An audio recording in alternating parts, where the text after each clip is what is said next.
Yo, what's up, guys?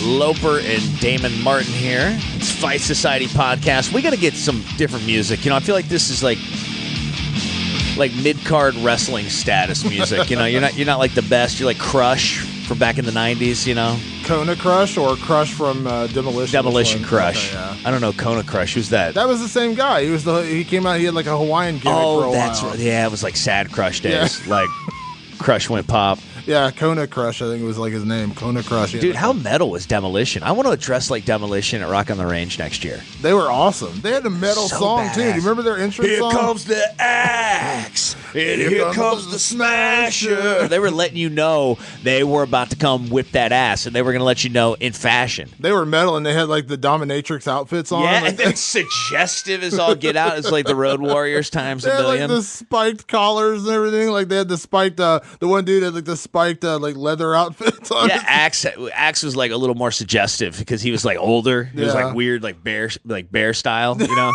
Like Vince was like, yeah, what we need is like the Road Warriors, but more suggestive. X-rated. We need the leather daddies. Can you make it gayer? No offense, just, you know, just saying. Oh, my God. But I loved it. I mean, like, what does that say? Who cares? So true. I'm about that life, man. Demolition. Wait a second. I'm about that demolition liking life. I want to be very clear when I say that. I've never been into, like, getting spanked or anything like that. That's never been my thing. My wife, I think people think we have this crazy, we have a great, amazing, like, pretty ridiculous sex life. But, like, not, I know some people that are like, you know, they're spending a little extra time at the love store. You know what I'm saying? And they're bringing home like more leather than you should be buying at Harley Davidson, like a lot of leather. You know like, what? It's funny. Where are you wearing that leather? It's usually the people that are more reserved that you don't expect to do it are the ones who are absolutely doing it. No, you know what it is? It's because my wife and I, you know, we do this. Like we do a talk show together every day on like regular radio in Columbus, Ohio. So, you know, most of our life it's you know, our relationship is based on joking around with each other. That's how we met and everything. So like everything's like, you know, a joke and a prank. I just can't imagine, you know, being dressed up like Demolition Axe and being serious for more than 30 seconds. So, I don't know, just be tough. Yeah. You know, to each their own. That's what I say. Wait, I feel like maybe we are uncovering something right now.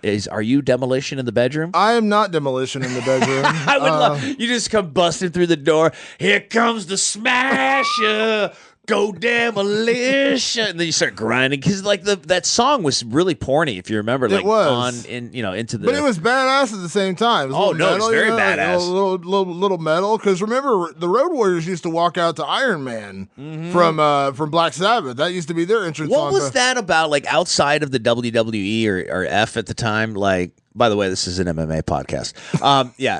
What was it that? Outside of that, even NWA, they could walk out to like whatever. They didn't care about copywritten songs. Who cares? I think that was before the days when people would get sued for using those copywritten Maybe because songs. Vince's show is on all over the country. Yeah. But that's Vince, though. Metal and sex and real flashy stuff and built dudes. Like, that's like his gimmick. That's I mean, what was the whole thing? They had be a billionaire. They had that for the longest time. Jerry Lawler with the puppies. Like, that was the puppies is ridiculous. It's so funny, that whole thing. Like, when you talk about like where we're at in today's day and age of like, you know, equality and things like that. Like some of the shit they did in WWE back in the day would so not fly today. Like, have you seen the Netflix series Glow yet? No, I haven't. Oh my God, you got to watch it. It's amazing. I've seen the trailer. It's amazing. It's all set in the 80s, based, you know, very loosely around the gorgeous ladies of wrestling, the real 1980s like pro wrestling league. And like they talk about like the stereotypes of all the characters, and it's so bad, but so true of like what they did back in the 80s. Like there's a character that's like called the Welfare Queen. Like they just go right for it, you know what I mean? And like they go for all the really bad stereotypes. But that's exactly what they did back in the 80s. I mean, think about it. You know what I mean? Think about the characters from WWE that were like so stereotypically bad. Like I mean, look at Sheamus. Yeah. Like he's got to be like some over-the-top Irish dude just because he's from Ireland. The Godfather, for Christ's sake, he was a pimp. The Hoe Train that was awesome. The Hoe Train, exactly. And like brought the whole pimp outfit back in the 90s. Exactly. So, dude, when you think about all the just horribly stereotypical wrestling outfits and wrestling monikers from back in the day, holy shit. Hey, so I was I called some fights for Flow Grappling. Oh, yeah, I saw the last week. Fight to, what was it called? Fight to Win. Fight to Win. It was Fight to Win 41 here in Columbus. And we, it was cool to watch. You know, it was a lot of fun to watch that. And it's fun doing the play-by-play. And I ran into Dan Spahn. And speaking of commentators, who's doing the play-by-play with Paul Felder on Dana White's Tuesday Night Fights? I can't remember his name. He's a new guy they just brought in for this. I can't remember his name, but I can look it up. But yeah. It's interesting. So, like, with that announce team, they're bringing like a whole new style into the sport, don't you think? Yeah, they're doing. It's this guy, and then he's switching between Eve Edwards and Paul Felder. They have those two. Oh, I haven't heard Eve on that. Yeah, so Eve was on this week, and then Paul Felder will be on next week. They're alternating weeks, basically. And then you have the Snoop cast, which is Uriah Faber and Snoop Dogg. So that's just two different audio feeds? Two different audio feeds. On Fight Pass, you just select which audio feed you want. That's hilarious. So I didn't realize that's how that was working. Yeah, okay. So you have options. You have two options. So what do you listen to? I go back and forth. This week, I was just on the regular commentary because I'm a huge Eve Edwards fan. He's been a friend of mine for more than a decade, and I really like him getting this opportunity, so I wanted to see how he did. And Is I thought Snoop he did a great too much? job. No. Snoop's hilarious. I watched the first week with Snoop, and there's something to be said for, like, okay, when you watch commentary and you want a guy to be able to pronounce names, like, Kazushi Sakuraba, for instance. Right. We talked about that last week. But then there's the other side where Snoop is like just the casual fan, and he clearly doesn't know everything that's going on, but the way he describes things is hilarious. Like there's a balance, you know what I mean? Like there's a real delicate balance where like we know he's not professional. We know he's not there to be Brian Stan or Joe Rogan, you know what I mean? Take it for what it's worth, and it's hilarious. It's kind of my point. And then you got Faber, who plays a little bit more of the straight man, actually explaining what's going on, and then like hearing Snoop reacting is just hilarious. But it's perfect because he's not like too straight. Because with somebody like if you put Goldberg in there, somebody that plays it a little more rigid, you would have a hard time. Like, yeah, that's right, Snoop Dogg. Yeah, and they're not calling Jones Cormier. I mean, they're calling 5 contender fights a week. It's pretty funny. Oh no, he got shoes on. Like that's why I was watching Snoop Dogg talk about Daniel Cormier. It was like his highlight reel. Oh or something my god, like that was hilarious. I love that so much. Yeah, when they announced it, I was kind of like, okay, this is an interesting experiment. But then when I saw it, because those videos they did when they showed him fighting, when they showed him doing highlights of like Anthony Johnson. Yes. Oh, he was like, oh, he out. Yeah. I love Snoop Dogg will always claim somebody's cheating. Yeah, and then he does like the sound effects. He's like, bam. It is going to be ridiculous though, because like Snoop Dogg's going to evolve into like the ultimate mixed martial arts commentator. It's hilarious. It's going to be Joe Rogan and Snoop Dogg. Yeah, when they announced it, I was kind of like, okay, this is interesting, but I gave it a chance because the videos they did with him were hilarious, and then. It's been pretty funny. I mean, it's been pretty funny. He sits back there and drinks gin and juice and smokes. That's awesome. Is Uriah in the same room with him? Yeah. That's amazing. Yeah, they're both drinking by the time the main event comes around. That's why Uriah had to actually retire, because otherwise he'd get popped by USADA. Just hanging out with Snoop Dogg. Yeah, seriously. But it's pretty hilarious. I give him credit. Like I said, it's something different. It's something fun, and it's 5 fights a week, and it's like the Contender Series. And to the UFC's credit, they're not telling you have to watch it. It's just an option to watch it. You have the real commentary team, and then you have the fun commentary team. I think it's kind of a fun experiment. Like a lot of times these days, when I'm not like specifically working an event like for prelims or even like replays, Joe Rogan does his Fight Companion podcast, which are like awesome, with him and Schaub and all those guys. And those are hilarious. I like watching those during the fights. You know what I mean? Those are hilarious. Like it's just a different feel than your standard commentary. I enjoy it. It's a nice change of pace. Yeah, I mean, like we all love fights. I'll be honest with you. Matt Brown had that idea. I want to say Matt Brown and I, we talked about that like 2 years before they did that. That's an alternate commentary team? Yeah, and I'm just like, here's what well, obviously I'm not as famous as Joe Rogan, so that doesn't work. But all I'm saying is don't let stuff sit on the shelf. Yeah. That after that, I'm like, I'm getting everything out. In no way am I implying that they ever stole that idea. By the way, anybody can have that idea, but we were like, yeah, we should all do that. It'd be fun, With Matt's popularity, we could draw some people. Right. Yeah, we sat on it, didn't do it. In those days, it was a little bit harder, but that's an excuse, right? So, that's all I'm saying is don't sit on your ideas. Yeah. People say all the time, You never know what'll come of it. You never know what'll come of it. Throw it out there. You know what I mean? Absolutely. Now, here's the thing. I love throwing it out there, right? So John Jones throws a comment out there that he would be up for fighting Brock Lesnar. Then Brock Lesnar responds on Twitter. What's the deal with this? So there's been rumors that Brock is contemplating a comeback to the sport. I know, and I get pumped. Yeah. So the rumor is, and I'm not sure. I'm not saying it's going to happen or it's not going to happen. What this ultimately comes down to, I think, is a negotiating tactic on Brock's part to figure out where he's going to go. Now, do I think he would come back to the UFC? Absolutely. What I'm saying is I think his contract with WWE is apparently up early next year. And so the idea, I think, is to find out how badly they want to keep him or if he can come back to the UFC. Now, in the short term, he'll make more money with the UFC. I mean, if he'll come back and do a couple pay-per-views and he wins, he's going to make, double. I mean, I think the rumor I heard was he makes like $5 million a year from WWE, which is good money considering how little work he has. So you're saying if he comes back to the Fed, he'll make more money with no. WWE. If he comes back with UFC in one fight, he'll make as much as he made in 1 year with WWE. Oh, okay. But if he fights John Jones, he'll end up making between 10 and 15 million easy. One fight, you know what I mean? And that's 2 or 3 years in WWE. So I think if WWE signs him, they're going to have to up his contract. They're going to up his pay and, that kind of thing. But when I say it's a negotiating tactic, I'm saying I think part of it is that, but I also think part of it is Brock likes fighting. Brock really does like fighting. And I think that whole situation with Mark Hunt left a bad taste in his mouth. He didn't really get the satisfaction that he wanted. He wanted to come back and kind of prove himself. He did, but then the whole drug testing thing happened. And now there's the possibility of fighting John Jones, which I think, in theory, would be the biggest UFC fight in history. I really do. Because right now, I think Conor and Diaz hold the record at 1.5 million buys. Oh, this will blow it away. I think Lesnar and John Jones, the greatest fighter of all time, John Jones, against Brock Lesnar. Oh, my God, it would be huge. It's going to be interesting to see as John Jones returns, and fingers crossed, everything goes his way. I'm a fan. It's going to be interesting to see how Conor McGregor fits into that space. Yeah. Where he's occupied that air that Anderson Silva once occupied. Yeah. That John Jones then took the throne after the Weidman knockout in the second defeat.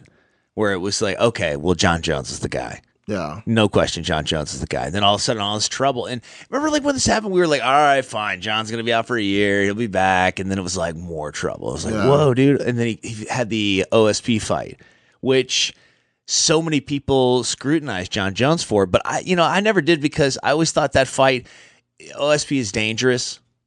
Obviously, any guy at 205 pounds is a dangerous person. Yeah. And John Jones wasn't originally going to fight Ovince St. Preux. So I think that the way that he handled that fight is the way he had to. Imagine if he would have, in some freak accident, gets knocked out against Ovince St. Preux, like what that does to his legacy. Well, I also think with that fight, you have to remember, the end result was a 50-45. It wasn't like it was a close fight. Right. No, I agree. But everybody wanted to see that because they hadn't seen John Jones. And John Jones is so good. You know what I mean? Like, you figure guys like Gustafsson and Cormier and maybe an Anthony Johnson, in theory, would give him, a tougher fight. But when you get outside that top five, you expect John Jones to do what he did to Brian Bader when he just ragdolled him and then choked him out. It was just like, it wasn't even a contest. You know what I mean? What he did, those guys. What he did to Rampage Jackson when he just toyed with him, literally toyed with him, and then put him away when he wanted to put him away. That's the kind of performance you want. And Ovince St. Preux, no offense to Ovince St. Preux, but Ovince St. Preux is a number 7 light heavyweight. That's not an offensive thing. I'm not saying that's a bad thing. I think there's a million guys out there who would kill to be a number 7 light heavyweight. But he's a number 7 light heavyweight. And this is John Jones, the greatest fighter of all time, the greatest talent this sport has ever known. And you want him to go out there and just murk this dude. And when he doesn't that drop do it, off in the ocean, man. After the fourth or fifth guy, it's a huge drop. Yeah, right. And so when John Jones goes out there, you want John. It would be like the Patriots, who I can't stand, but let's just say Tom Brady, who is one of the greatest quarterbacks of all time. Let's just say they're playing a team that's not in the Super Bowl. They're playing the Bengals, God, my favorite team, or the Browns. You know what I mean? You expect them to go out there and beat them 50-10. You expect them to do it. And when they don't, and when it's a close game, it's like 28-24, you're like, what the hell's going on? Why is this competitive? And so then immediately all the critics are out there like, what's going on with the Patriots? Tom Brady's finally getting old. Yeah, Belichick's winning's not good enough. Yeah, and so that's, I think, and in the NFL, you move from week to week. So let's say the Patriots have a bad game against the Browns. They only win 28-24. Then the next week they go out against, I don't know, I'm just like, whoever, like another top team, and they blow them out. They beat them 48-0. Then immediately everyone forgets. But in MMA, you don't get that chance, because the last time we saw John Jones was against OSP. We haven't seen him since then. When was that? Just to remind April of last year. April of 2016. Yeah, so it's been well over a year. And it wasn't, when I say it wasn't his best night, it wasn't classic John Jones. He didn't go out there and dominate the way he did so many other guys in a fashion that you would expect the greatest of all time to do. It's like Anderson Silva going out there and having those kind of weird performances against Thales Leites and Patrick Cote and things like that, where you're like, what's going on? Why is he not just destroying these guys? You know what I mean? They're not on his level. Why is he not just walking through these dudes? And so it wasn't a bad performance, because he won 50-45. What do you really want? He dominated the fight, but just not in the way you expect John Jones to dominate an opponent like that. So, and maybe that's the key to longevity. Taking those shots early in his career to get to those pivotal moments to finish the fight early. Yeah. Maybe not being in those dangerous moments as you get older. But you have saying I'm 30, and which is really a backhanded slam towards Daniel Cormier, who's going to be 40 very soon, and John's over here acting like, I'm getting kind of old. He's just reminding him, dude, I'm super in prime right now. Yeah, but it's an interesting thing. I remember that night I was at that fight when he fought OSP. And Daniel Cormier was on commentary, because Daniel had gotten injured. That's right. Yeah. Daniel was on commentary, and I was over on press row, and I'm typing up my article, whatever, and Daniel comes over by press row, and he stops right by my seat, and he looks at me, and he just goes, fuck, I should have been in there. I would have beat him tonight. He knew it in his head. If he had fought that John Jones, he would have won that night. And that's why this rematch is very interesting, because the last performance we had to judge John Jones by was not necessarily his best night at the office. And now it's been another year. It's been a year and a half, basically, since he's fought. And that was after he was off for a year the last time. Remember, he fought in January when he beat Cormier. Then he had that whole hit and run accident in like April, and he was supposed to fight Johnson in May. That whole thing got canceled. He came back the following April. So he had been out for about a year and 3 months at that point, and that was the performance we got. Now he's been out again for about a year and 4 months. You can't not bring that up. You can't not think, could he have another not great night at the office? Because you can have a not great night at the office and beat Ovince St. Preux, no offense, the number 7 guy in the world. You cannot have an off night at the office and beat Daniel Cormier, who I believe is one of the greatest fighters of all time. Absolutely. And he's definitely the greatest light heavyweight of all time in this lifetime, if John Jones didn't exist. But he's the Utah Jazz. Man. He's the Karl Malone right now. You know what I mean? Like when Malone and Stockton were the best. Yeah. And they just Malone. But then they had freaking Michael Jordan. They couldn't get past Michael Jordan. That's where he's at right now. He's in that Barkley, Malone, that era where Jordan was killing everybody. And you forget, oh my God, like Charles Barkley never got a title. Karl Malone, well, I guess eventually he did get a title, but you know what I mean? Like, during that era when he was like the other guy, but they had Jordan there. That's where Cormier is at. He is in that role where he is the best guy in the world, but there's Michael Jordan, and his name is John Jones. And that's the problem. And so that's what this weekend's fight is all about. Can he finally get over that hump? Can he beat him? And listen, this is Michael Jordan coming back from playing from baseball for a year. He looks like the meanest Michael Jordan on the planet. Are you kidding me? With that bald head now. Yeah. He's got just the hint of a goatee. It almost looks like a taller, skinnier, like way more shredded. Well, actually, like, back in the day, Rampage Jackson. I don't know what to even compare John Jones. Maybe you can't compare him. He just looks like a different John Jones. He looks like he's not effing around anymore. Yeah. Like parts of his life have been taken away, and he's coming to take it out of Cormier. And I love Daniel Cormier. I think he's a terrific person. He's from New Orleans, a great family guy. I'm a huge John Jones fan too. Well, This fight is, man, it's going to really determine who the best in the absolute world is. Because I think even in heavyweight, this could be for the heavyweight championship. Well, the thing about this fight, beyond the fact that it's an epic rivalry between two guys who clearly don't like each other, and then you also have the skill set where you have Daniel Cormier, who is far and away the number one guy not named John Jones, and you have John Jones, who is, as I've said numerous times, the greatest of all time, bar none, in my opinion. No offense to Anderson Silva, Demetrius Johnson, anyone else that's out there. John Jones is the greatest fighter in the history of this sport. When you put those two kind of combustible elements together, it makes for a great fight. Then, when you add on the extra elements for Daniel Cormier, I mean, if he loses to John Jones a second time, I have a hard time believing Daniel Cormier continues fighting. I mean, what else does he have to fight for? He beat Johnson twice. He beat Gustafsson. What about a heavyweight? What if he goes back up to heavyweight? I don't know because of Kane. Because Kane's, that's his boy. And I don't he's know coming back? In theory, I mean, he's always in theory coming back, but I just don't. He's 38. Daniel's 38. He's going to be 39 next year. He's coming up. He's got a career outside the octagon with his commentary gigs and things like that. I think if he loses to John Jones the second time, you really wonder what is it, because he's not going to get a third fight with John Jones at that point. What is it? What is it all going to be for? You know what I mean? So I have a feeling if he loses, that might be it for him. What about Daniel Cormier against Brock Lesnar at heavyweight? Oh, there's all kinds of possibilities, but I just don't know if he'd want to do it. I think his goal, because Daniel told me something a couple weeks ago when I talked to him. He doesn't want to go down as the greatest light heavyweight of all time. He doesn't want to go down as the guy who's the one blemish on John Jones's record. He wants to go down as the greatest ever. And I think he has a unique possibility of doing that if he can beat John Jones this weekend. Strikeforce champion. He puts himself in that kind of rarefied air. But the flip side is if he loses, where does he go? And then for John Jones, hit and run accident, tested positive. For dick bills, gets pulled over for drag racing, has that really ugly incident with the cop. All these different things. I forgot about the ugly incident with the cop. Yeah, did he get in trouble for that though? He ended up. I think he got like some. He got his probation got reinstated, but something happened where he got fined again. I think he couldn't drive at that point. I think they revoked his license. But yes, he had all this stuff, and then you wonder, John coming back. Can John be the same guy? I had this theory a year ago, and I brought it up to both guys when it was going into the OSP fight, and it was a very honest question because when Tiger Woods was living his life, banging 30 chicks a week and doing all the crazy shit he was doing. I think he calls it the good old days. Yeah, he was winning the Masters. He was winning the British Open. He was the greatest golfer in the world. He got busted. Now, he did the classic celebrity thing when he got busted.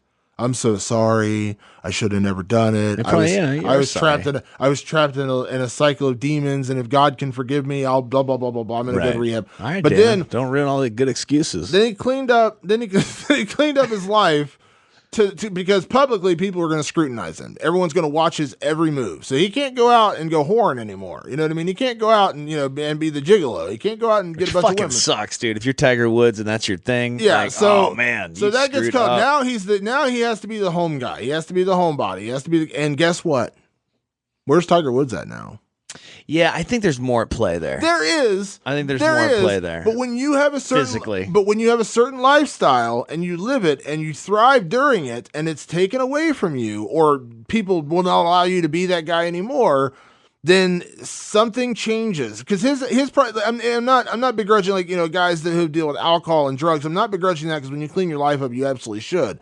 But I think there's a certain lifestyle choice, partying, women, whatever the case may be. And those are addictive things as well. John Jones was at his best during that time when he was partying, when he was out drinking, when he was doing all these things. And now he's cleaned his life up. And I commend him for that. That's a thing that you should applaud. Good for you, John Jones. But you have to wonder how much of that can play back into his performances. Now, I hope, as the greatest talent that this sport has ever known, none of that will affect him. I don't think it will. And I'll tell you why I don't think it will. I think that John Jones, from a financial standpoint, completely understands. Having to sit by and watch this Conor McGregor Express take off and watch this guy not only do epic things in mixed martial arts, but to transcend the sport, to go and box the greatest boxer of our generation, to set up the greatest super fight of all time. I think that John Jones, from a maturity standpoint, I think he knows where he is. And I think, listen, I'm not getting it twisted. I think this dude's going to do whatever he wants on the side. I think that now Jon Jones is going to do a much better job at masking that, or maybe just not do it at all. You know, I was somebody who went through, some stuff with like substance and just drinking and doing some other things that one day I was just like, you know what? I can't do this anymore. And there was a few times when I tried to quit and I wasn't ready to quit. And I was just like, it's kind of, it wasn't, looking back, the consequences weren't great enough until I absolutely had to, or blank was going to happen.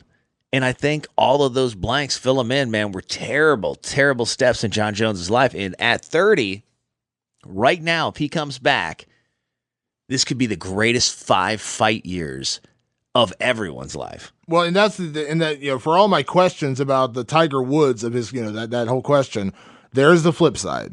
And the flip side is that he wasn't performing to his best of abilities. He wasn't doing what he could have done, and he was still I'm just going to put it the way he put it. He's the baddest motherfucker on the planet. Yeah. And he was doing all that while partying. So the flip side of that is now that he's cleaned his life up, he's not partying, and he's not drinking, and he's not doing, going out the night before the fight or 2 nights before the fight partying. How scary could this dude be? I think at the worst, what was he? He was just doing like coke and drinking, right? Yeah, and partying. So, there's not real long-term effects of that, even done to excess. And, I don't tell people that, so young people think that that's okay. But, unfortunately, if you get caught up in that, you can have liver damage for drinking too much. That's for sure. But if you make it out of that cycle, get sober, you can get yourself back to a state of homeostasis or even better. And I think Jon Jones is for sure there. Guy looks incredible. And I think as long as he's not using to excess, man, I think for sure he's going to have some more in the tank. And at this age too, I think at 30, I remember, that was only 7 years ago. So feeling from 30 to 35, this incredible, just better sense of my body that I feel like I've carried on to now. It's like that man strength that they talk about. Well, yeah, can you imagine if Jon Jones only had boy strength before? Well, the prime, we talk about athletes, the prime of their careers, every sport is a little different. But if you're talking about basketball, Michael Jordan got his best in his late 20s, early 30s. LeBron James right now in his late 20s, early 30s. Tom Brady, the prime of his career was his mid 30s. Early 30s to mid 30s. Now he's, obviously still amazing, but he's in his late 30s now. There's a certain span of time for athletes right there in those 30 to 35 range, like you're talking about, where they really hit their peak. They really hit their athletic peak. And that's the other side of this story. When I say there are concerns, is that something that he's going through where his life was set up in a way to where he needed that to as a crutch or whatever to perform? The flip side is now that he's cleaned things up, he was out there dominating dudes and partying 3 nights before that. Now he's cleaned up his life and he's just training. He's just focused on winning and being the best mixed martial artist he can be and being the greatest ever. Holy shit. I think about how scary that dude is. You know what I mean? Think about how scary. I can't even put it into words. Jon Jones is the greatest talent this sport has ever known. And he did all that when he was being crazy and partying. Now, on the flip side of that, if he's cleaned his life up and he's really put things back together, oh my God. Yeah. This guy could do it all. He could be something that we'll never duplicate in the history of the sport. He could be the light heavyweight champion. He could potentially be the heavyweight champion. He could go down in history as the greatest talent. And I mean this, and I know people are going to, scoff at this because there's so much in history in boxing, but he could go down as the greatest combat sports athlete of all time. Because that's how talented Jon Jones is. That guy is so freaking good. I've watched him since day one. I remember when he fought Andre Guzman in his debut, and I picked Andre Guzman to win the fight right? Because Andre Guzman was this guy from the IFL who I'd watched. He was a capoeira guy, really talented, trained with Renzo Gracie, and I was like, man, this guy's going to be a talented dude. This guy's really, if you watch his IFL fights, you're like, man, this guy's going to be a star. You're like, I bet he's got a movement coach. Yeah, and then out of nowhere, Jon Jones just beats him up, and then Jon Jones goes out there. Jon Jones fucking whips his ass. Yeah, and then Jon Jones goes out there and, spinning back elbows, Stephan Bonnar into the mat. I'm just like, holy shit, this dude is for real. Did you pick Stephan Bonnar? I did not pick Stephan Bonnar. After he beat Andre Guzman, I've been riding the Jon Jones train ever since. But this dude is insanely talented, and he is just built for this sport. So like I said, while I may have the one-sided concerns, cleaning up his life, all the lifestyle things may have, helped him, the Tiger Woods thing, there is the flip side where he cleaned his life up, and now he is the focused Michael Jordan. He is the focused Tom Brady. He is the focused, Roger Federer, it's or like whatever. Where your whatever mind meets up with the body. Wherever finally, sports analogy you want to bring up, he could be going on a run that we've never seen before. And this is a guy who has already had 8 title defenses and beaten 6 Hall of Famers. I mean, he could right now just be in his prime. It's like when the mega powers explode. Yeah, oh yeah, collide. I get chills thinking about this because I love seeing that kind of talent. And as good, and this is not me raising one guy and lowering another, as good as guys like Anderson Silva and Demetrius Johnson and some of these other guys who are supremely talented fighters have been, no one has been John Jones. I think John Jones is the greatest talent this sport has ever known. But that being said, Daniel Cormier doesn't get enough credit for what he does, and I think that's what makes this matchup so interesting, is because I think Cormier has the confidence now to believe he can beat John Jones, and man, I'm so excited about this fight on Saturday night. He too is a bad MFer. That guy's amazing. Now, do you get chills about this? You ever get chills that Damian Maia will take your back in the middle of the night and strangle you? That almost sounds like something out of Demolition's playbook, the way you described in the middle of the night. Here comes the Maia. Hello, Damon. Damian. Ooh, it's Damon and Damian. Yeah. You guys should do a morning show together. Yeah, that dude's nasty. This is an interesting matchup with Tyron Woodley. You think Tyron Woodley is having those dreams? I don't know. Woodley has faced good jiu-jitsu guys in the past. I believe it was Andre Galvao, who he fought in Strikeforce, who is a real legit grappler. Not as good as Damian Maia in terms of MMA grappling, but very good. But in jiu-jitsu, world class, top 3 ever. And Woodley beat him pretty soundly, and that was early in Woodley's career. It really just depends, because like I said, if Maia can secure an early takedown, and Maia just has a freakish way of getting guys to the mat when you don't think he's going to do it, because he has made it no secret what he plans to do to every opponent. Now he's stopped. He's not keeping it a secret anymore about he's going to try to get you to the ground and submit you. You know what I mean? And if he can do that early to Tyron Woodley, watch out. I love that was a secret before. Well, Maia, I might do some jiu-jitsu, maybe the punch. I do the punch 1-2, and then jiu-jitsu for sure. Maia got into a habit where he was striking a little bit more. When he fought some guys, he got in that, and that's when he got knocked out by, was it Marquardt? I think it was, when he got that, when he jumping knockout. I remember that one. Yeah. Good. Yeah. He got a little bit too much into the boxing, and he got away from what got him to the race. And I see that a lot with wrestlers. Hand jiu-jitsu. Yeah. Now he's just like, screw it. I'm getting you to the ground, and I'm going to submit you. Strangle you. I'm going to strangle the crap out of everyone. And it's an interesting matchup. I like it. You're just not, with that fight, you're just not going to have the heat. I like it though, because he's bringing a different, Eddie Bravo's talked about this in the past. It's that next level, that next wave of jiu-jitsu fighter into mixed martial arts. Everybody's been waiting for it. Hoist came in and completely shocked the world, right? Well, everybody caught up, obviously. High-level wrestlers started to enter MMA. Things changed. The jiu-jitsu guy kind of, as a dominant force, went away. Jiu-jitsu was there as a tool, no doubt, all the time. Not saying that, but Damian Maia sort of brings it back to that hero status where in these academies across the country, people can all cheer together no matter what lineage that you train with or train under. He's a guy that represents jiu-jitsu. Yeah. And I think that that's sort of his mission.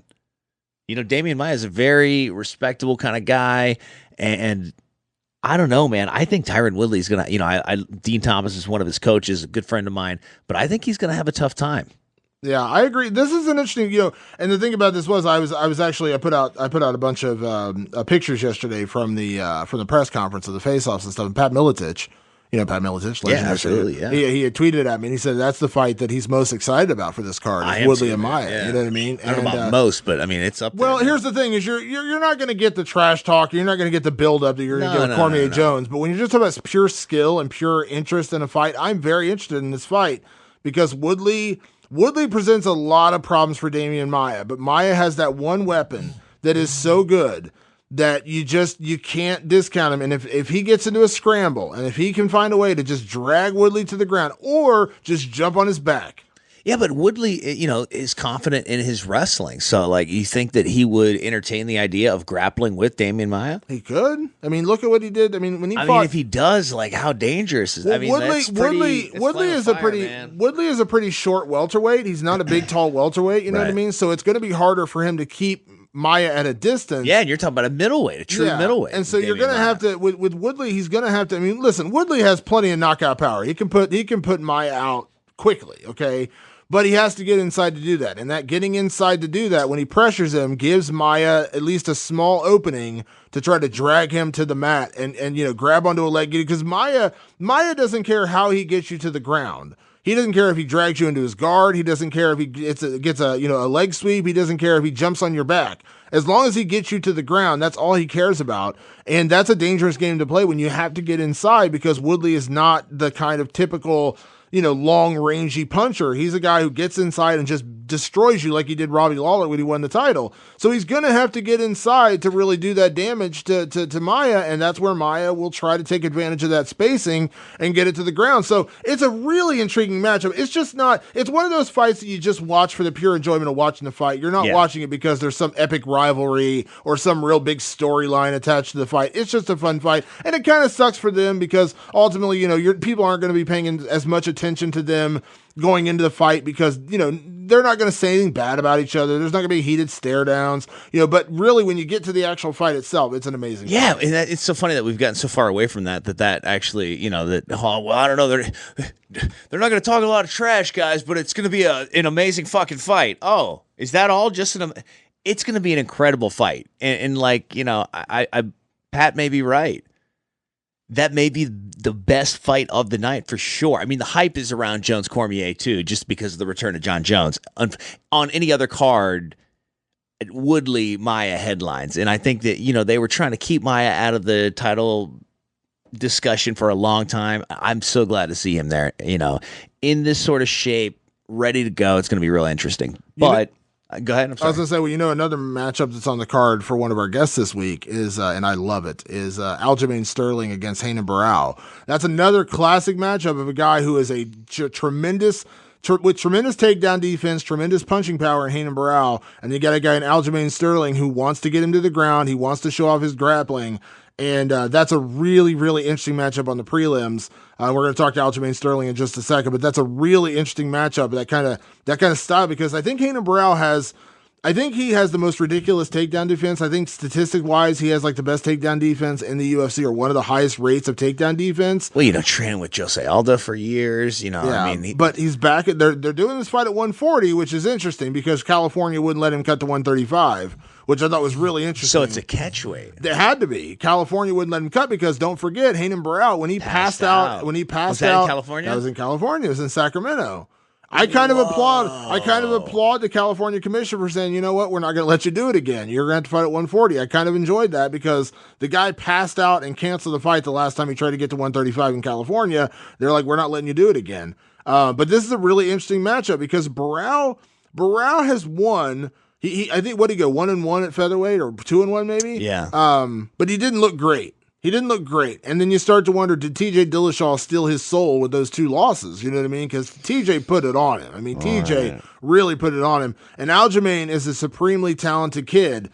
This is a really interesting matchup to me. I love this matchup. I do too, man. Renan Barao was always one of those guys that was just phenomenal. I saw the fight with him and TJ live, and it was cool to see him fight live. Didn't work out for him that night. That was in Chicago, right? Yeah, in Chicago. That was a great fight card. But this is going to be a great interview, man. Aljamain Sterling from New York, New York. Let's talk to him, man. Him one-on-one with Damon Martin here on the Fight Society podcast. And how's everything with you? Pretty good. Just got to the gym. Good stuff, man. All right. You got a few minutes to chat with me? Yeah, I'm good. Cool, man. So how's everything? Obviously, a fight, I assume, is still 3 weeks away. I know there was some chatter about this whole weight discrepancy thing, but I'm assuming everything's still good to go for July 29th. I believe so. At least in my mind, everything is still good to go. This whole show situation must go on. Yeah, this whole situation was kind of a mess because of the whole weight situation and the California State Athletic Commission telling Barao he couldn't fight at 135. It has to be at 140. I know you had asked the UFC to make a concession, to maybe pay you a little bit more for accepting a fight at a catch weight. I mean, walk me through this whole situation and where you stand right now. Like, I mean, is it annoying? Is it frustrating? Like, where do you stand right now? Where do I stand right now? At this point, I just want to punch somebody in the face. I'm ready to get paid. I'm ready to get after it, and I'm ready to mix it up. There's just I got a whole lot of emotions right now going into this one. This is my third fight for the year. It's going to be the third biggest name, that I fought, and another opportunity for me to really catapult myself into that spotlight that I've been trying to get to for so long, and it just kept avoiding me for the better of 2 years, almost 2 years at this point. Would have liked to have gotten paid more? Yeah, that was kind of frustrating that they wouldn't honor that, even though they're the ones that booked the fight, and I think they would have had to have known to some degree that California would have done something like this. And I even said it in the very beginning. I was like, I'm highly surprised that he's going to be able to fight at California at 135. And sure enough, about a month later, halfway into training camp, this comes up. And it was very similar to the Sunshine situation where my fight had to get pushed back. And I was in a great placement for the December 9th card in Albany. And to have that fight pushed back almost a month and a half later, I don't know. I feel like it kind of just takes away from the anticipation, that buildup that you had, and to kind of just have the rug pulled from underneath you a little bit. So for this one, I didn't want to push the fight back. I feel good. I want to stay where I'm at right now. My physical shape is good right now. I just want to get to the fight and get it done. That's really all I care about. Get to the fight, get it done, put my hands on this guy. And I'm ready for a bloody fight. This is going to be a good one. Yeah, absolutely. To that point, Aljamain, you go through weight cutting. You're a wrestler. You go through weight cutting, and you've gone through weight cutting. What were your thoughts on, the California Commission kind of stepping in and making making this rule basically to say they're not going to even let him try to make 135? I mean, is there one side of you that's kind of sympathetic and saying it's a good idea, or was there just the whole thing saying, maybe we shouldn't have fought in California in the first place if he's not actually going to be able to make the weight? Yeah, it was supposed to be Dotson. I 100% do agree and side with the California State Athletic Commission based on what they're just trying to do. And I know they already moved up about 10 guys up a weight class. And I think they're doing a great thing, man. Regardless, Barao and I are about the same size. So am I still fighting a guy at the same weight? Yes. But the advantage is for me to make a weight class and recover where he can't do the same plays into my playing field. It's the whole reason why we have weight classes in the first place. So if I'm looking for any legal and regulated advantage that I can get, that was my advantage that they just took from me completely, UFC and California. But at the same time, I do get it. But you cannot tell me that they didn't think or know that this was going to happen and they didn't wait till later to bring this up and then put me in a position where I'm now the bad guy if I back out of the fight, or if I ask for a different opponent, or if I ask for more money, which I think I'm entitled to asking for all those things because I signed a contract at such weight, which was bantamweight, and to change the stipulations of that later on doesn't make a whole lot of sense if you ask me, and then not to be rewarded or compensated for it doesn't make a whole lot of sense either. We're in the hurt business of prize fighting, no one's fighting for free. Some of these guys, like the whole Barao camp, for some reason they think anyone is scared. I'm like, how could someone be scared who jumped at the opportunity? I had the option between him and Dotson, the guy who point fights and runs away, or the guy who actually gets in there and tries to mix it up between him and John Dotson. So I took the harder fight. So are you going to sit here and call me a coward and a liar for telling you the truth? You make zero sense. I'm just smart about this. This is a sport. This is a career. And this could be life-changing, physical-changing things that happen to you when you step into that octagon. You just never know what's going to happen.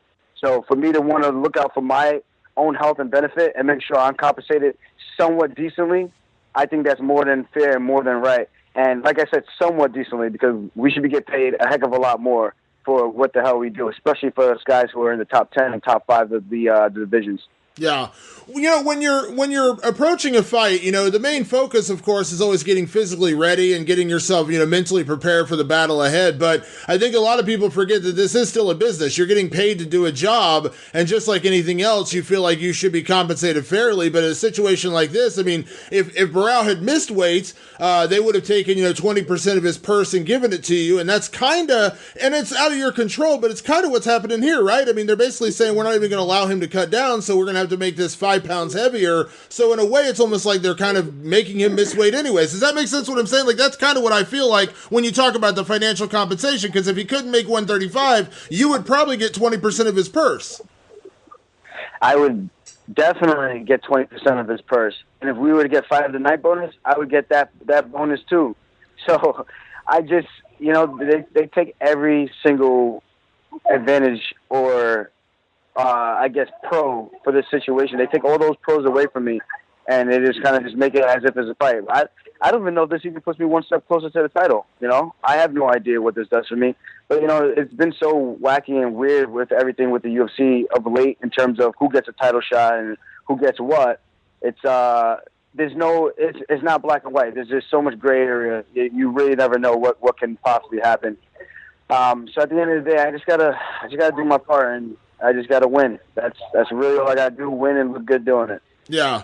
You face all kinds of different people, in the UFC, from guys you have a lot of respect for to guys that maybe, you end up talking trash with a little bit.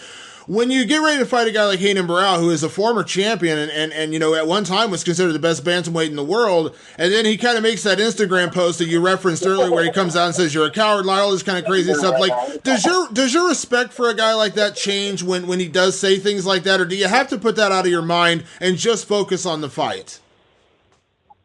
No, I'm just focused on the fight, but it's either his Portuguese translator down there is not doing a good job using Google Translate, or he's just not very bright. So it's one or the other.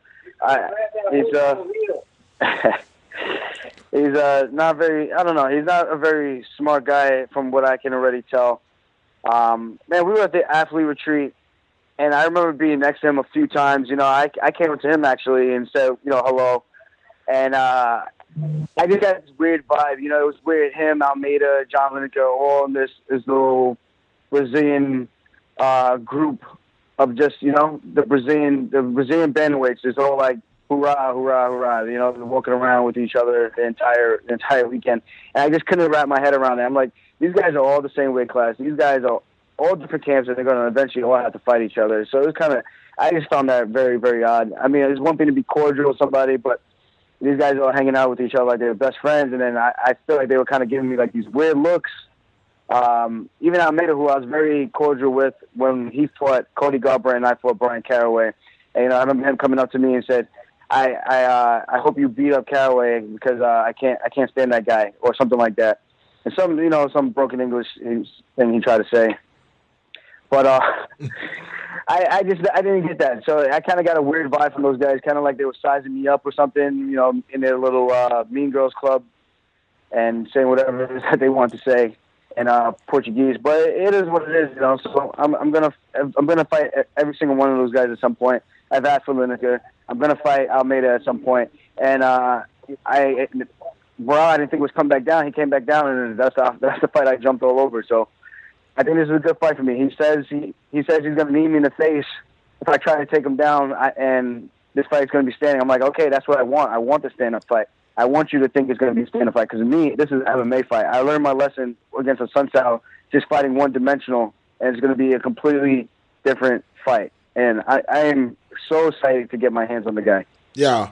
What do you expect out of Renan Barao in this fight? Because when he was at bantamweight, before, he looked like a wrecking machine, and then he ran into TJ Dillashaw on 2 different occasions, and then he had the weight cutting issues and stuff like that, and then he had a couple fights at featherweight. I believe it was 1-1 in featherweight. He had a decent showing, and he had the loss to Jeremy Stevens. I mean, what do you expect out of Renan Barao? Because I think he's a bit of an anomaly right now, because he doesn't look quite like the guy he was when he was just running through everyone at bantamweight. But I'm kind of confused myself. Like, I don't know what to expect out of this guy. I don't know what to expect. I'm just going to expect the best Renan Barao that I can possibly remember, and I'm just going to make sure I'm prepared on all facets of the sport. BJJ, wrestling, boxing, counter-striking, reactive takedowns, clinch work, mental warfare. It's going to be everything. This is going to be everything you can ask for in a fight. I hope he's taking me serious because I'm definitely taking him serious. And he says no one's been able to take him down. I beg to differ. I think TJ's took him down, I think, once or twice when they fought, even though he decided not to keep him down there. He just took him down just to take him down and, just mixing it up a little bit. And that's what this fight is going to be. It's going to be the same exact thing. I wouldn't be surprised if he's the first guy to shoot in this fight. Guarantee. I would not be surprised. How, you mentioned earlier about the whole, does a win here even get you that much closer to a title shot? And admittedly, the path to a title in the UFC is about as difficult to understand these days as anything else. But in your head, I mean, this is still a big win, right? I mean, Renan Barao is a former champion, even though technically it's taken place at 140. This still feels like a big fight for you. And as you mentioned, this is a guy that when you had the opportunity to fight him, you jumped at it. I mean, getting a win over Renan Barao is still a big moment, right? Getting a win over Renan Barao is going to be huge for my career. He's only lost to one guy, and that's T.J. Dillashaw at bantamweight. So for me to be the next guy to beat a guy who was considered once by Dana White as the pound for pound greatest of all time in history, undefeated for more than a decade, I think that does wonders for my career. That's a huge feather in my cap. There's nothing more there's no other fight out there that could be more exciting unless it was like a Dominic Cruz or TJ Dillashaw or even against a Cody Garbrandt. This is the guy who's beat the who's of the division, the past, the present, and if I could be that next guy to dethrone him, that's gonna be something memorable for me. Plus, it's 2 days before my birthday, so that's gonna be a huge win. That's just gonna be a complete shit show. So I'm excited, man. I am really excited. I just know fans can expect one thing, and that's for me to come forward, use my feints, land my kicks, land my punches, and take this guy down and put him on his back. And once I do that, I mean, I'm going to be looking for submissions and looking for ground and pound and looking to put that guy away. I think round 2 or round 3 is going to be where that fight ends. Yeah, I love it. With that said, Aljamain, you mentioned earlier that, you've been preparing for July 29th, and after the changes that happened with the Assunção fight, you mentioned how you didn't want to have that change again, even with all this other stuff going on. But do you feel like this is a good spotlight for you? Because it is on a very big card, arguably the biggest card of the year. I mean, you got 3 title fights. It's kind of a big spotlight for this card at UFC 214, when maybe you could have fought a week earlier in Long Island. I mean, that's closer to home for you. Your teammate, Chris Weidman's fighting on that card. Or were you happy with this, this kind of spotlight on this card being the biggest card of the year? Yeah, this is a huge card. I didn't even realize how big of a card it was until I actually looked at the lineup a few days ago. From top to bottom, it's pretty stacked with a lot of marquee names and a lot of fights that mean something in everyone's respective divisions. Yeah, and you mentioned earlier with Renan Barao, throughout his entire career, he's only been beaten twice at bantamweight. Both were with T.J. Dillashaw. He's only been dominated by one guy, and that's T.J. Dillashaw. It's a pretty big moment if you can go out there and do exactly what you're saying, right? I mean, going out there and dominating Renan Barao, it doesn't look like you're looking for a 3-round war. It looks like you're trying to go out there and dominate and put this guy away. Definitely. I'm not sure if Renan Barao in Brazil, if they have what we call Jansports, but let's call it backpack. I'm looking to backpack the shit out of him July 29th. I love it. Aljamain, it's always a pleasure to catch up with you, buddy. I appreciate you taking the time, man. Safe training, safe travels out to California, man, and I'll talk to you soon. Thank you. All right. See you soon. All right, bye-bye. Bye. Cast. Aljamain Sterling with Damon Martin. It's interesting that he's a UFC fighter because I feel like his name could also fit into NASCAR. Aljamain Sterling. Yeah, it could a little bit. I never thought about that. You know what I'm saying? Could a little bit, yeah. Sterling. I feel like that's like a very strong NASCAR name. Yeah. But there will be no racing. No racing. Yeah, what did Dale Earnhardt say? Rubbing is racing. Ruben is racing. Yeah, maybe Ruben's fighting. All I know about racing, I don't watch NASCAR, but I watched over the weekend or last week before I left for Comic-Con, I was watched Ricky Bobby, Talladega Nights.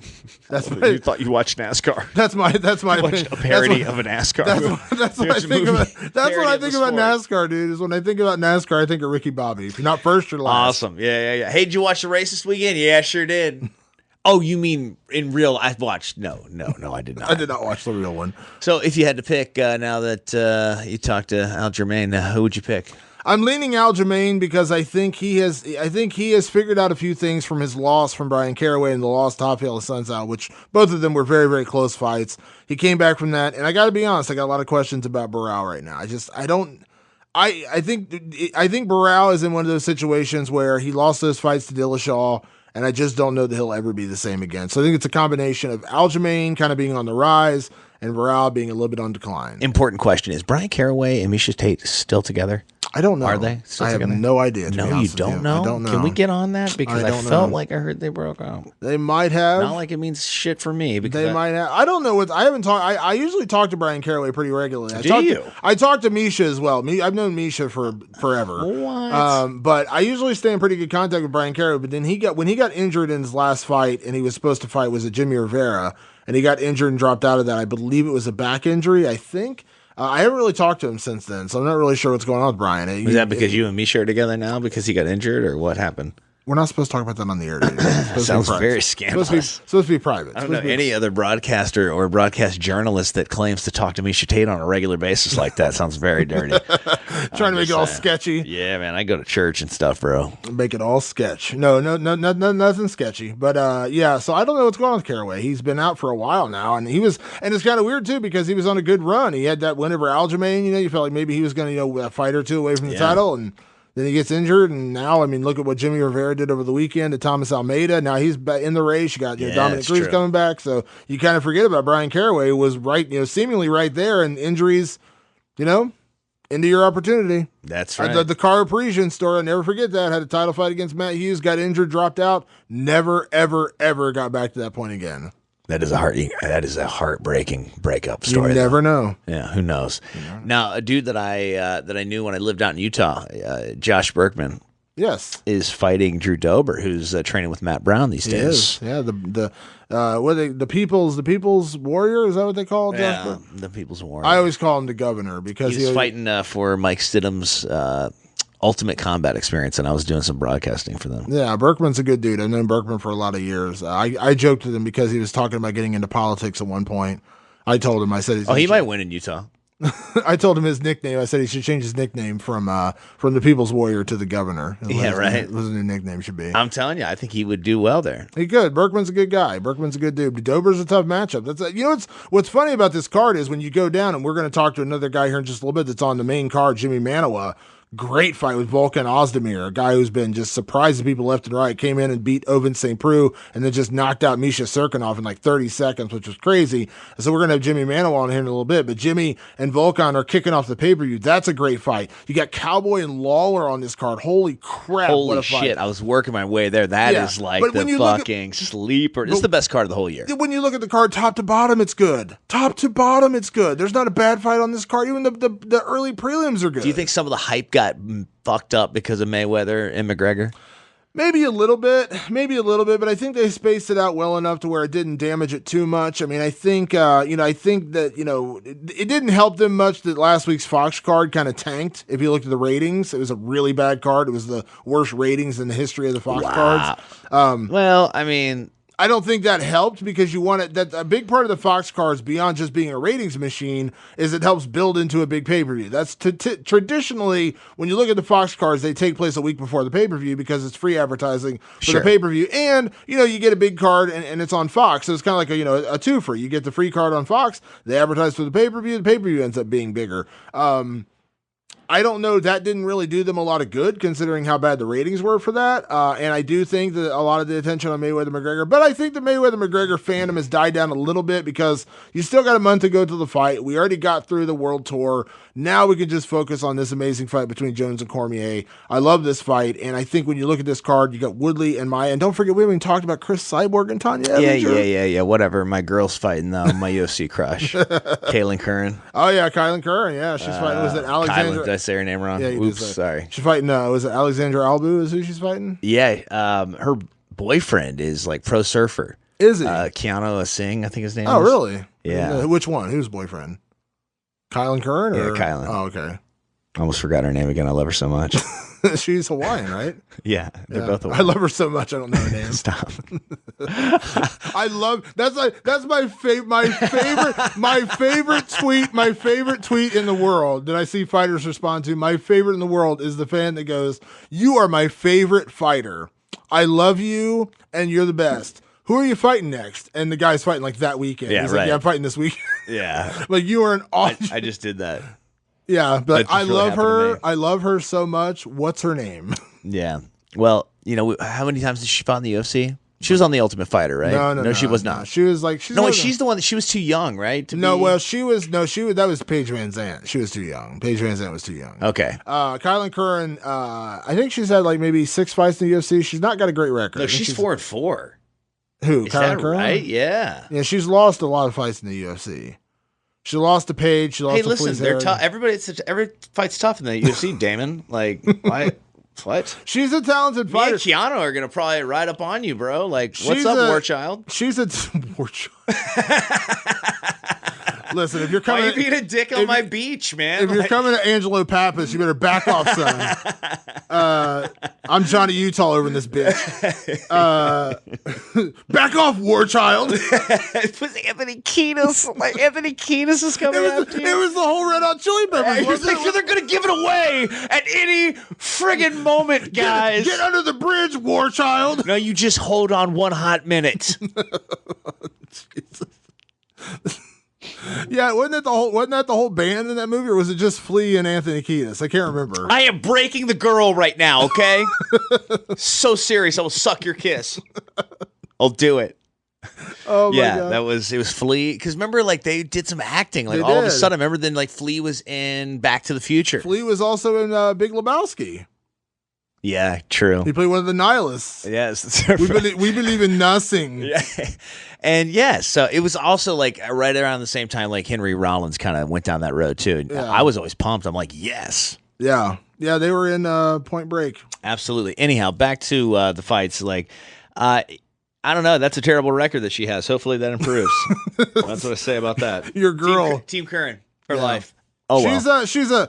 I think the problem is she's a talented fighter, but I think she's just had some impossibly tough matchups. And I guess that's part of the point of being in the UFC. You don't really get easy fights, but Yeah. there's just not been a lot of like growing up for her in the UFC because Paige Van Zandt, that was a great fight. You remember that fight? That was amazing. It was No, a fight of the absolutely. night. But then she lost really quickly to Fleece Herrig, and she's had some other tough losses in there. But she's a talented fighter. I'm kind of glad they gave her another chance without cutting her because I still think there's a lot of potential there. Cutting her. I mean, who else is going to fight? I mean, like, come on. You can't cut people in that division. I mean, like, I feel like they're begging for people on that level. I mean, I feel like you got to let a girl like that play it out a little bit, Yeah, you give know? her I guess some she time. goes back to Invicta. Well, she's not. You know? It's not. And the thing with Kylan Curran is not like she's making 6 figures. I say, but go back. Did she ever fight in Invicta? I don't think so. So where was she fighting? Where? Like in Hawaii? Local shows? Like what's in Hawaii now? Nothing. They don't do what was it, Rumble in the Rock? The Rumble in the Rock, Super Brawl, They don't or do that Icon anymore. Fight or whatever. She's too No, young it's all for that. gone. She's super young. Yeah. I know she is. Yeah. Because I love her. I don't know her name, but I love her. Yeah, she's fighting. This is a good card. Top to bottom, this is a really, really good card. She was born in 1991. She's 26. Oh my God. That's crazy. That make you feel old when you hear that. Yeah, dude. I know shirts I had in 1991. This is And she was all just being born. I'm like, 1991. God, when I hear that, somebody I was when I was at Comic-Con last week, somebody was talking about an actor being born in like 95. Which doesn't when you say it like that, you're like, God, that's young, but that's 22 now. that's weird. You know what I mean? It's 22. But when I heard they were born in 1995, I was like, oh my God, I'm old. I'm officially old. When that, like 1995. Yeah, I'm like, I was deep in the OJ trial and you were missing out, baby. OJ just got released, or he's getting released, paroled. Do you watch that? I didn't. I was on vacation, but I heard about it. He has the guy who he committed the crime against doing call and response with him in the parole hearing. Parole hearing. He's sitting like just across from him, because now like they've made amends. So he was asking questions. He's like, "Oh wait. Bruce, what time were we there? Was it like 9 and 9? Bruce? Yeah, okay. Yeah, yeah, like 9:30. Like, what? And then this guy gets up there and he said, what happened was heinous. And OJ's like, well, I didn't see him pull the gun on you. He's like, I didn't know. OJ didn't see. It's been too many years. And he goes, let me tell you something. I love the juice so much. Here's what I'll tell you. If OJ needs a ride, juice. And he looks at him and the juice looks at him. Everybody goes silent. I'll be there for you, juice. And then OJ starts fucking crying. Oh, this guy's fucking crying. I'm embarrassed. I'm fucking I'm sitting with my wife. We just got done eating dinner at the new Cap City in Dublin, Ohio here. Yes. And sitting in our car, because, you can watch CNN on the phone. So I'm sitting there watching it like it's, it's 95 again. And just watching this play out, like you are the only human being that can stop everybody's fucking entire life. And people are just like, whoa, yep, OJ, I'm in. Invested. Tell me more. And there I sat once again. And they're still talking. They did the friggin' thing. They did the friggin' TV show last year, People vs. OJ Simpson. Did you watch that? I did. It was fucking amazing. It was amazing. All kinds of Emmys. He couldn't have been released at a better time. I feel like it's all set up. Who's gonna pay him for his first interview? Someone's gonna pay him. Chris Jenner's about that cash. Have you seen all the memes online? Those are the best. She is gonna get that reality show. You're gonna see it. It's gonna be OJ Simpson. Yeah. Doing something at 70, whatever he's doing. Yeah. OJ's celebrity is somehow indirectly responsible for the Kardashians, which is kind of weird. Oh, 100%. Which is weird if you think about that, because Robert Kardashian was his lawyer. He's got to show restraint. He's terrible at collecting things that are his. Oh my God. So I hope he doesn't go back for his intellectual properties. Oh my God, OJ never goes away. Yeah, I remember I was in college when that whole thing happened. With the trial. It started when I was in high school. That's how long that trial lasted. It started when I was in high school. It ended when I was in college. No, I remember the first day I worked in radio, man. I remember I got out of school and I was like waiting, and like I thought I was going for a tour that was the beginning of my internship, and this was like pre Monica Lewinsky, so the word intern wasn't thrown around as much. Yeah. I wasn't trying to sign up for that kind of internship. And I remember I put on like nice pants and a tie, like a jackass, and some of those like pantyhose socks, I'm talking about those pantyhose church socks. Yeah. And some like loafers, And I went in and everybody's like, whoa, like who's this mini car salesman? Because I was like, it's really weird, man. I got into radio when I was like 14. It was so strange. And I just remember, man, sitting there watching the OJ thing. And so fast forward to 2-3 years later, I was in the radio station and it came over before the news was real prevalent on the internet. Like they had this thing called the AP wire, just print news nonstop. And, I remember being there when the verdict came over, it's the biggest deal. I mean, the biggest deal. People stopped their entire lives for that. You know what the OJ verdict was for our generation? It was the JFK. For the 60s generation, everyone remembers where they were when JFK got shot. For our generation, it was the OJ verdict. That's I was in college. I was in my college dorm room, and I remember hearing it. And I remember when it read out, I was living in a college dorm room. It was an all-male dorm, and I remember hearing everyone either scream, pissed off, excited. Everyone celebrated. It was such a weird. Some guys were celebrating, other people were saying, oh my God, I can't believe they let him off, whatever. But I remember that moment. I was in between classes and I was in my dorm room, and I remember when they read the verdict, we were all watching. That was for our generation, the JFK. That is our JFK. Something you always remember where you were when you heard the OJ verdict. I'll never forget where I was when I saw Kylie Curran for the first time. It's just a beautiful night. I hope your wife doesn't listen to this podcast. She's going to be really jealous. I was sitting in a chair on Instagram. I was like, I can't remember her name, but I know she's awesome. Anyhow, so we talked about Cerrone and Lawler a little bit. Yeah, we got one more interview to get to, and then we should finish out talking about this. Do you think card. that fight definitely ends in knockout? I gotta imagine it does. I mean, both those guys coming off of knockout losses. Yeah, both guys have been knocked out. Both guys like to knock people out. I have a hard time believing they're going to survive 3 rounds together, especially the way they fight. I love when people describe fighters as, this guy loves to knock people out. Like there's other fighters that are like, nah, pass on that. I'm not really into the whole knocking guys out I'm not thing. really into that whole scene. It's not really my thing. I was going to knock a motherfucker out. Then I was like, no.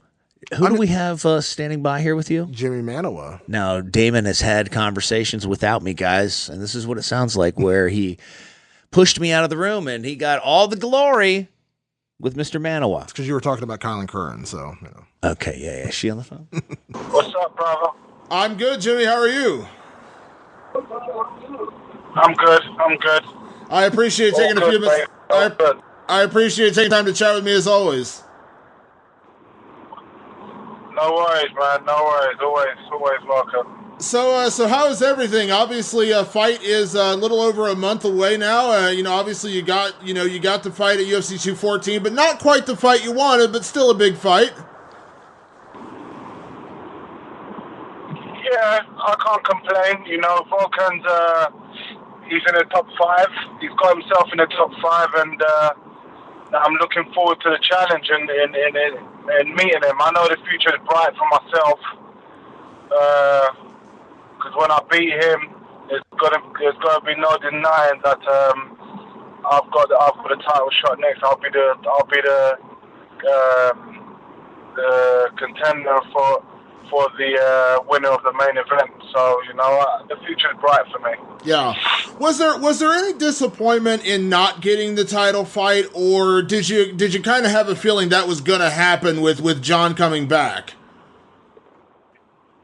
I expected it, but where the fight was almost made with me, but then it got changed to John Jones, I was a little bit disappointed, but not too much, because I know it's coming. So that's it's coming this year. So I know it's not all lost, So it wasn't a big issue for me, I just had to have another opponent, and I said to Dana, how many more people have to get it before I get the title shot? How many more people do I have to put to sleep? And it seems like I have to put Volkan to sleep before I get the title shot. So that's what's going to happen. Yeah.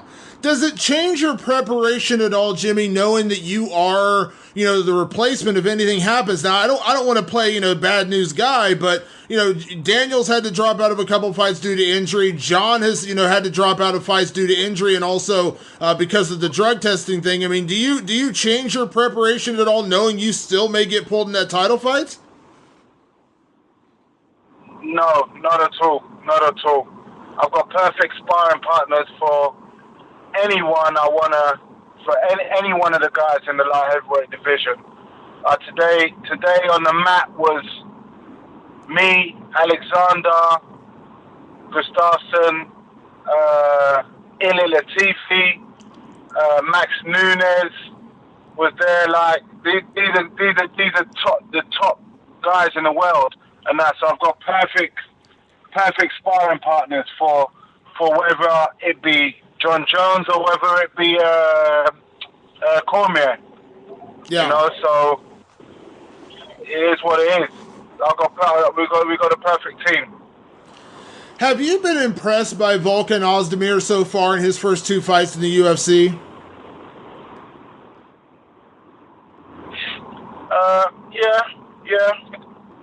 Yeah, I've been impressed. He's a good striker. He's big and strong.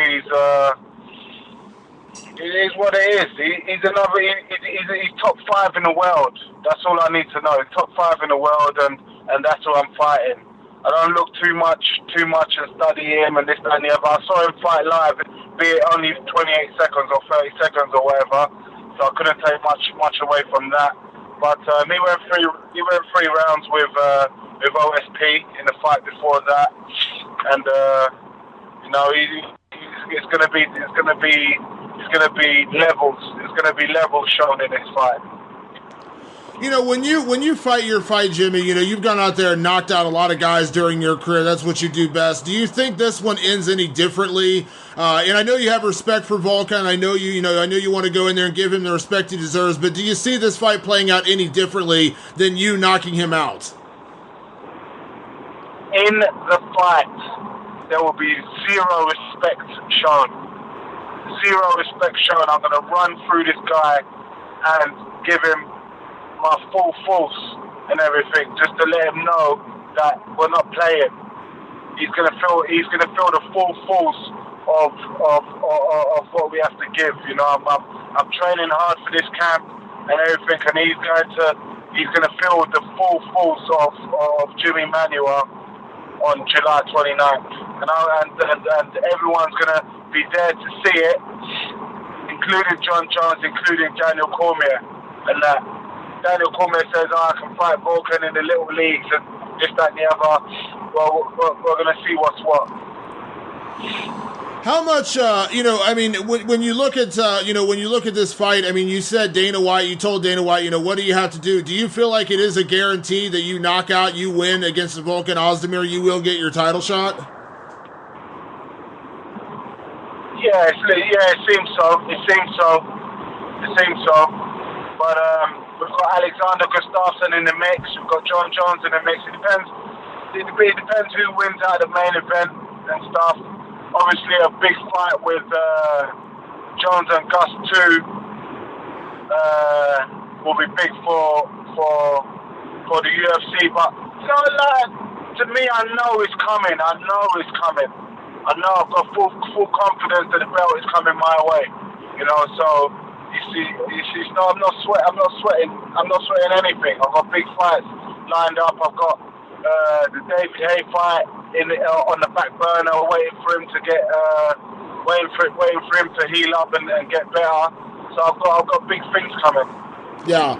What did it mean to you after Alexander won his fight and everyone was asking him about you, and he said he would be happy if you got a title shot? He would, he'd be excited for you getting a title shot. Did that mean a lot to you that your teammate and your friend, it seems like he's on board, if you do get the title shot ahead of him, that he would be okay with that? Yeah, of course, but it's not big news. It's not big news to me. We're friends, we're teammates, and that's what we do. We wish each other the best. Whether he gets the title shot or I get the title shot, it's not a big thing for us. We're fighters, and but more importantly, we help each other every day. I just finished sparring with him this evening, and Ilir Latifi. We're all in the same weight division, but we're all in the same team. We help each other, and that's it. So him saying that is not big news for me. I wish him the same thing as well, and I won't be pissed if he got it. Yeah, you have made those changes to get yourself to be a better fighter. Do you believe right now though is your time? Not saying against anybody else, but does it feel like this is your time? This is your year. This is the time when Jimi Manuwa becomes champion. 100%. This is my time. This is my time. After the few changes I made after my second loss of my career, that's it. I'm unstoppable. No one's stopping me now. Not any of the champions. Not anyone. I feel like I can even drop down to middleweight and take the belt there. I feel I can go up to heavyweight and take the belt there. I feel proper unstoppable right now. And that my skill set and my understanding of the game and everything is I feel unstoppable. Now this is a big hypothetical, Jimmy. But if something happened, let's say Alexander did get a title shot against Jones and he won. I thought Alexander actually won their first fight, very close. I actually scored him winning, great fight. Would you actually consider maybe testing yourself at heavyweight or middleweight to go out there and get a title? If maybe, because I know you wouldn't fight Alexander, which is fine. But would you ever consider that? Would you maybe consider a run at middleweight or even heavyweight to keep yourself busy? Yeah, of course. But there's big fights. There'll be big fights in light heavyweight. Maybe I'll knock Cormier out and see what happens. maybe we'll play a little interim belt game. So me and Alex have both got belts or something. I don't know. Well, there's options. There's options for me. I've got a boxing fight with David Hay. What could happen? And that, so I'll definitely be busy. I could drop down to middleweight and go and take the belt there. Heavyweight, I'm not sure. I'll sit. I tell you what. I was thinking about heavyweight before until I saw Francis Ngannou face to face when he was guest fighter at what do you call it, at UFC London, and I was like, fuck me, this guy's a fucking monster. And I thought guys a heavyweight facing him. He was fucking massive. It's crazy. That's hilarious. Yeah, so maybe it'll be middleweight. Jimmy, I'm curious, because you have a vested interest in the main event. Kind of a two-part question when it comes to Jones Cormier. One, who do you see winning the fight? And two, do you find yourself in a way maybe rooting more for Daniel Cormier because it feels like you guys have a rivalry? That would be a very big fight, maybe a better chance of you getting that title fight, or does that matter to you?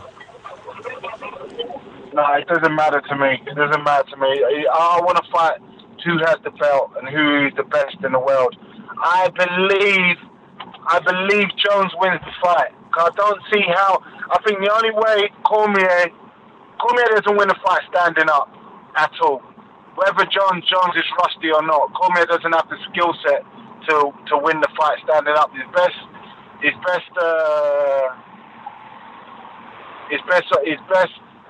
option is to try and take him down, and he couldn't do that.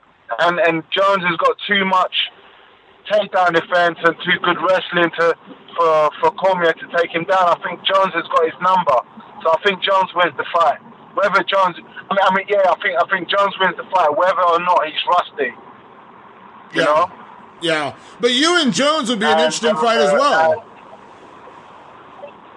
Yeah, that'd be a great fight. I'd love to fight John Jones. He's the greatest of all time in the octagon. People say he's pound for pound or what's his name, Mounty Mice is pound for pound, but I believe it's John Jones. He's such a great fighter, and I'd love to test my skills against him.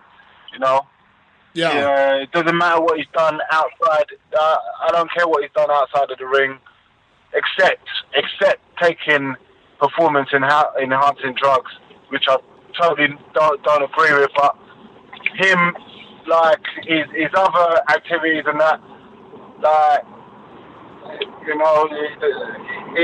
is what it is. This is about fighting. It's not about who's the best person or that to me, anyways. It's about fighting to me and who's the best fighter. Yeah, without taking drugs. Yeah. So, You mentioned it earlier, Jimmy. I'm curious because we know that this Mayweather-McGregor thing finally got announced. It sounds like you are still absolutely on board for the David Hay fight. Do you think there's still a chance that could happen? Yeah, 100%. 100%. I want it. David wants it. Dana's really interested in it, and that's all we need. It's for all parties to be on board, and all parties are on board. But I've got to concentrate on Volkan first, and then possibly concentrate on fighting for the UFC title later on this year as well. And then I think David Hay's going to be ready by the end of this year or beginning of next year. So what a fairy tale it'd be if I win the UFC belt and then fight David Hay and knock him out as well. What a fairy tale that'd be. Yeah. I'm curious, Jimmy, because you obviously have, such a diverse striking background. You are a striker, you are a knockout artist, but you're also a mixed martial artist. From your side, because you could be in the same kind of a matchup, do you give Conor McGregor a chance to beat Floyd Mayweather? You know what? I was just discussing it now with my friends in Stockholm. And, there's always a chance. There's always a chance. It's two men having a fight. Floyd should have, on paper, Floyd should have the fight, but we've seen time and time again fights, anything can happen in a fight. Anything can happen in a fight. Floyd can misjudge something, can eat a punch, and Conor punches very hard, and he could get stunned, and but I'll tell you one thing, a lot of people will be tuning in to see what happens, whether or not they like the fight, and I do give Conor a chance, and I wish him the best. I do give him a chance. If he shocks the world, he's going to be. What do you think? What would you think if Conor won? Imagine Conor beat Floyd Mayweather. Yeah, it would be. I mean, Conor's a superstar now. I couldn't even imagine where he would be if he knocks out or beats Floyd Mayweather. What an incredible moment that would be. Imagine. Yeah, and you know what else I said to my friend? I said, imagine those two, after the fight, we win or lose or whatever, those two crazy motherfuckers linked up and did some, and just became like good friends or something like that. They'd be two crazy, rich, fucking mouthy. Oh, mate. It would be crazy. I'm just excited for. Yeah, it'd be crazy. I'm just excited for both fighters, and I think it's a good thing for combat sports. Yeah. And I think Conor's performance, if he goes out there and lasts 12 rounds with Floyd or wins a few rounds or knocks him out, I think it does say a lot about these. I think exactly, and I think if Floyd wins on points, yeah, that's still a win-win for Conor. You know, because he hasn't been knocked out. He's all the best in the world, and he's lost on points. You know. Yeah, and I also think that does well for more future MMA versus boxing matchups, like your fight with David Haye. I know, Stipe Miocic just talked about fighting Anthony Joshua and things like that. If Conor can go out there and prove the mixed martial artist can absolutely go with the best in the world in boxing, I think it sets the stage for even more of these fights down the road.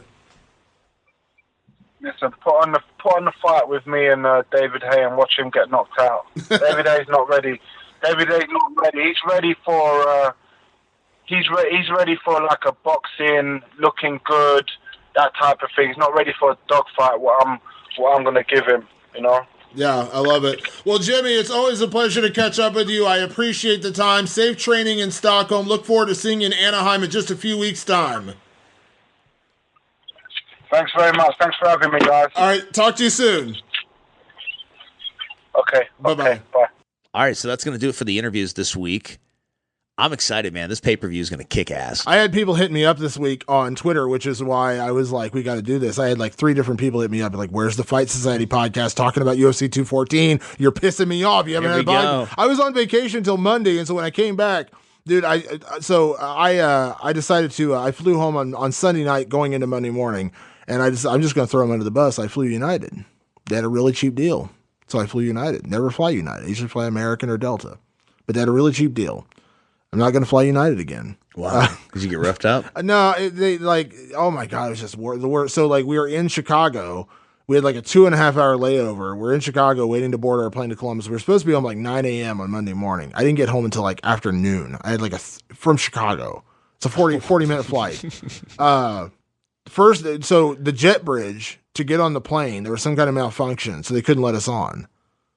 So the plane was there. You're like, I'll just run from here and then I'm going to jump. I was like, can I jump on the plane? How about that? So they wouldn't let us on the plane. That delayed forever. And then we finally got on the plane and the plane, and it was, full flight. Okay, I get that. It's weird that they don't go old school with the steps. Remember you would go up the steps? There's still places that do that. And I think the smaller planes. Yeah. So we get on the plane and, we're whatever, group 4 of group 6, whatever. So we're group 4 of 6. And we get on the plane and we're like, there's like, it's a line of people.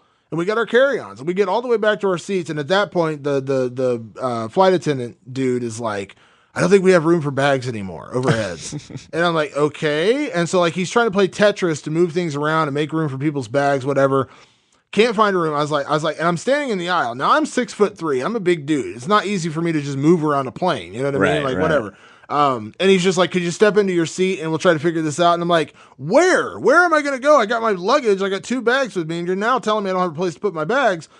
Couldn't you have, because sometimes they'll make the announcement ahead of time. Like, we're going to have to check your bags. They didn't do that. They literally let 40 people on the plane all holding their bags with nowhere to put their bags. So everyone had to exit out of the plane, give up their bags, get tags, and then get back on the plane. I mean, that's why I was so pissed off. I was like, you tell me that I have to check my bag, fine. I don't like it, but I'll do it.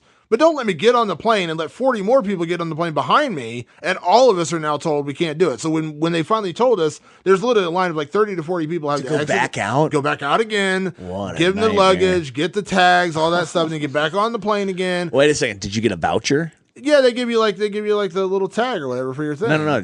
They didn't give a shit. What? You had to tweet. You have to tweet them. I did, and they didn't do nothing. They just said, I said after the guy got yanked off the plane, I should have known better than flying United, but I took it anyways. I should have came up behind you demolition style, and you should have taken a hit, go to the ground, sell it a little bit, and just oh my god, it's over. You'd believe it, people, So anyway, so Monday was kind of rough. So because I hadn't slept. Like we went from San Diego. We left San Diego at like 10 o'clock on Sunday night. We didn't get home until like noon on Monday. Are there any fighters out there?